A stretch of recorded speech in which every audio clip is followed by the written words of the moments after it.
As the major automakers race to build out their fleets of electric vehicles, Porsche is out with new EV targets. Yahoo Finance's own senior autos reporter, Pras Subramanian, is here with more. And Pras, what's Porsche guiding towards now when it comes to its electric vehicles?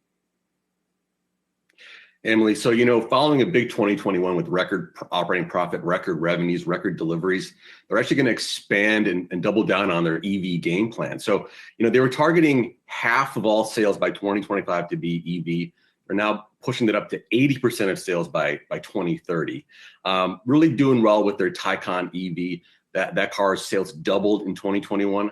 And that was 14% of the company's sales were of the Taycan EV, so that's a big deal. And then also they're going to be introducing the Macan crossover going EV too. But the bigger kind of news for me here was the sports car business, right? That came in Boxster, the 718 cars, the two-seaters are going to be all EV by mid-decade. And this is based on the Mission R race car, the concept that we saw last year. I'm not aware of any sports cars in the EV segment that are all electric two-seaters. This is sort of a new thing. And I think it's pretty exciting for Porsche to do this and pretty exciting for the industry as well. And lastly, and as you actually mentioned, Emily, that 911, the iconic 911 is going a hybrid powertrain.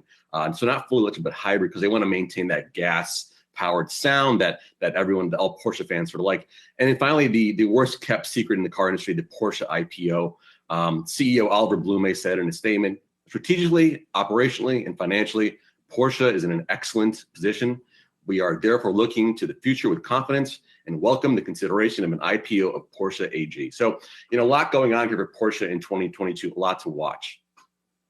Definitely a lot to watch, Pras. And in addition to all of this that you just broke down, Porsche is apparently now also contemplating joint projects with Apple. What do we know right now about any potential partnerships with the iPhone maker? Not much at the moment.